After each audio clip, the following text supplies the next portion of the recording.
Assalamualaikum warahmatullahi wabarakatuh. Salam sejahtera bagi kita semua. Jumpa lagi bersama Lubayde Channel. Masih tetap di video-video saluran dan channel tentang pendidikan. Kali ini saya akan menyampaikan materi tips cara hidup mandiri. Tapi sebelum disimak materinya, jangan lupa subscribe, like, komen, dan share Lubayde Channel. Disimak materinya ya.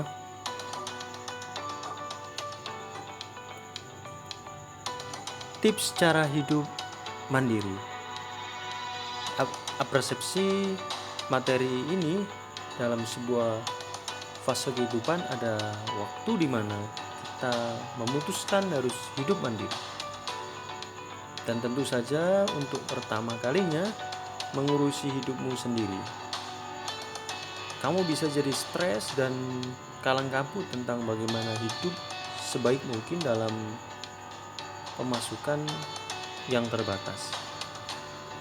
Entah kamu masih sekolah, kuliah, atau sudah bekerja. Permasalahan yang dihadapi akan tidak jauh berbeda ketika kamu harus hidup sendiri. Masak sendiri, makan sendiri, serta menyuci baju sendiri.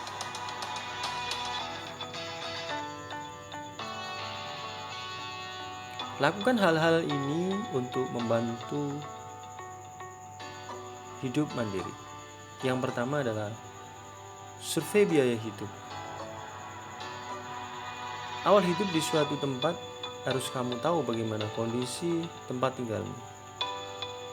Lakukan survei harga-harga makanan, barang ini dan itu, tempat main atau nongkrong, harga rata-rata laundry, jajanan, les, dan lain sebagainya. Ini terdengar sepele, tapi kamu harus tahu. Setelah kamu tahu, lalu cek kembali pemasukan bulananmu. Sesuaikan antara seleramu akan suatu hal dengan kemampuan finansialmu. Tetapkan standar hidupmu mulai dari sekarang. Hal yang harus dilakukan dalam membantu agar hidup bisa mandiri yang kedua yakni adalah bagi uang. Kunci dari membagi uang adalah belajar disiplin. Percuma kalau kamu membagi-bagi uangmu sedemikian rupa tetapi kamu tidak bisa mendisiplinkan dirimu untuk menuruti pembagian keuanganmu dari awal. Bagi uangmu ke dalam beberapa bagian. Masukkan ke kotak, tabungan, atau amplop supaya lebih rapi. Bagi anggaran untuk makan, jajan, belanja, beli buku, les, main, dan tabungan. Jangan lupa juga selalu sediakan 10% dari pemasukan bulananmu untuk anggaran berjaga-jaga untuk kondisi yang tidak terduga seperti sakit, dompet hilang, dan lain sebagainya.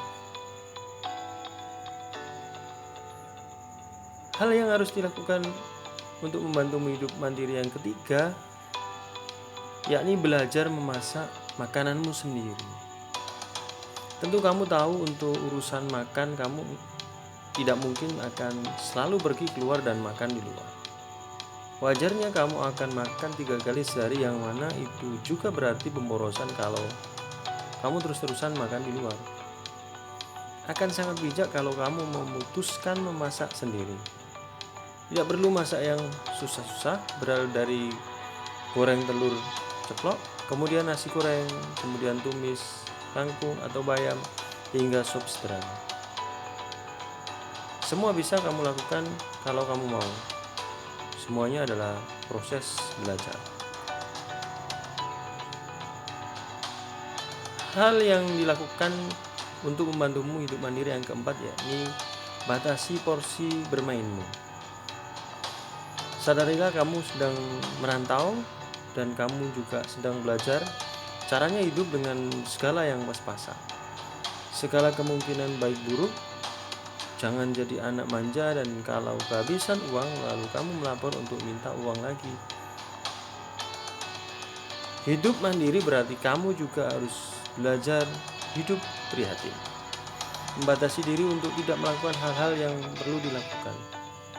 Putuskan apakah memang bermain itu perlu, nongkrong itu perlu, sebanyak apa porsi harianmu untuk bermain, seberapa banyak untuk belajar, lalu bertanggung jawablah dengan setiap pilihan yang kamu buat dan tetapkan. Yang kelima, belajarlah dengan bijak. Terkadang ketika kita mendapat pemasukan pada awal bulan, semua terasa indah. Uang banyak dan seakan-akan apapun bisa kamu beli. Berhati-hatilah dengan perasaan semacam itu. Karena kalau tidak, kamu akan dihadapkan permasalahan yang pelik di akhir bulan. Buat catatan tentang apa yang semua hal yang kamu inginkan, mulai dari kriteria dari yang penting atau tidak penting, dan yang mendesak atau tidak mendesak. Belanjakan barang-barang yang ada pada kriteria penting dan mendesak. Kalau ada uang sisa, gunakan untuk belanja kebutuhan sekunder lainnya. Dan jangan dulu membeli barang yang tidak penting dan tidak mendesak. Yang keenam, kalau bingung, pasti bertanyalah. Banyak hal di tempat yang baru yang mungkin tidak akan kamu pahami dengan begitu cepat. Oleh karena itu, merasa bingung ada hal yang wajar. Tapi akan menjadi masalah kalau kamu memutuskan untuk diam, padahal di sisi lain kamu sadar kamu tidak tahu apa-apa. Jangan gengsi, bertemanlah dengan orang sekitar, tetangga, pemilik kos, kamar samping kos atau kontrakan atau apartemen. Jangan mempersulit apa yang sebenarnya sangat sederhana. Yang ketujuh, jangan lupa telepon orang tua. Bukan untuk mengadu keuangan kamu yang sangat mepet atau mengeluh tentang semua hal yang sulit untuk dilakukan. Teleponlah orang tua yang jauh di sana untuk menanyakan kabarnya. Kalau ditanya bagaimana kondisimu, sebaiknya tidak perlu mendramatisir sedemikian rupa hanya untuk mendapatkan belas kasihan. Tunjukkan bahwa kamu telah tumbuh dewasa. Katakan semua baik-baik saja dan lancar. Buat orang tuamu bangga bahwa anaknya sekarang sudah mandiri.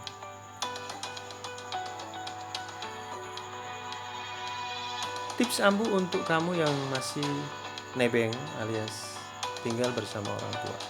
Yang pertama, buktikan kamu pasti bisa. Yang kedua, berikan kebutuhan orang tua. Yang ketiga, batasi kebutuhan dan keinginan. Yang keempat, kerja untuk keluarga.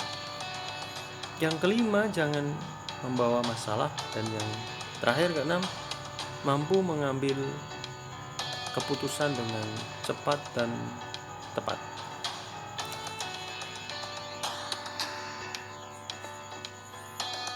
Terima kasih telah menyimak materi tips cara hidup mandiri. Jangan lupa subscribe, like, komen, dan share Lu by Day channel. Ditunggu materi-materi berikutnya ya. Terima kasih, sampai jumpa. Dadah.